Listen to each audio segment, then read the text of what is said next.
Pour le groupe écologiste, la parole est à Madame Brigitte Allain.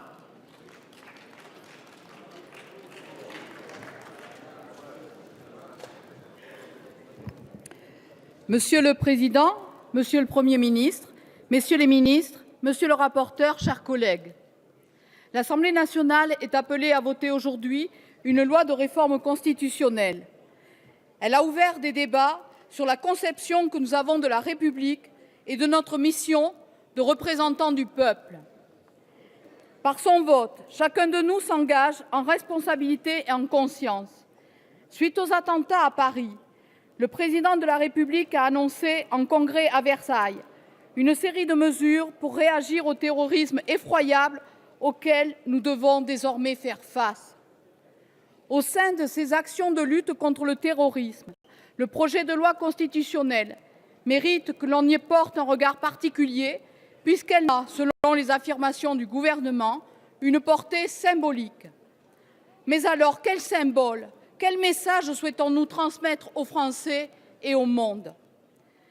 La Constitution française est un texte qui établit la règle que se donne le peuple concernant le fonctionnement des institutions et les règles relatives aux droits des individus.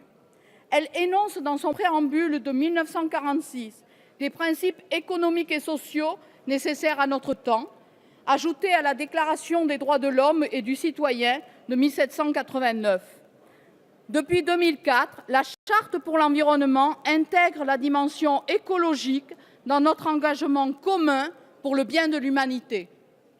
Aussi, modifier la Constitution, l'acte solennel par lequel la société civile déclare les principes qui la fondent, la rassemble, l'organisme, est lourd de conséquences. L'article 1er de ce texte inscrit l'état d'urgence dans la Constitution. Pour une partie d'entre nous, dont je suis, il y a risque, en constitutionnalisant l'état d'urgence, de faire de l'exception la norme et d'engager un processus d'affaiblissement démocratique. Bref, de contribuer à réduire les inégalités et les libertés publiques pour une très hypothétique sécurité des personnes. Au contraire, pour certains de mes collègues, faire figurer l'état d'urgence dans la Constitution, au même titre de ces deux autres états d'exception prévus par notre droit, les pleins pouvoirs et l'état de siège, c'est être cohérent avec notre droit et adapter notre législation à un danger de terrorisme de guerre devenu quasi permanent.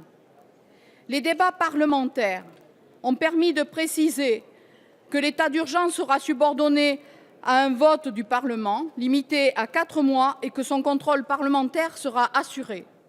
Par contre, l'article 2 de cette loi, qui intègre la déchéance de nationalité dans notre Constitution, rencontre l'opposition d'une nette majorité des députés écologistes. Cette proposition de fait a déplacé le débat du terrorisme à la nationalité. Par leur histoire, certains Français seraient-ils plus menaçants pour la démocratie du pays que les autres? Qu'en est-il de l'éventualité de la création d'apatrides que tous devraient condamner? Mais surtout, alors que nous devrions combattre ensemble le racisme et les discriminations, favoriser une meilleure inclusion interculturelle de tous et en tout lieu, nous voilà empêtrés dans un débat qui divise, parce que la construction de la démocratie est une aspiration humaine et que le siècle des Lumières a rayonné partout. J'invite Benjamin Franklin à nos débats sans frontières.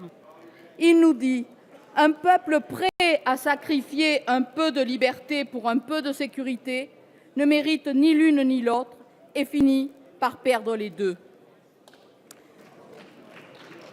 Le groupe écologiste ne fera pas exception aux autres groupes parlementaires et verra ses membres prendre des positions différentes sur ce texte.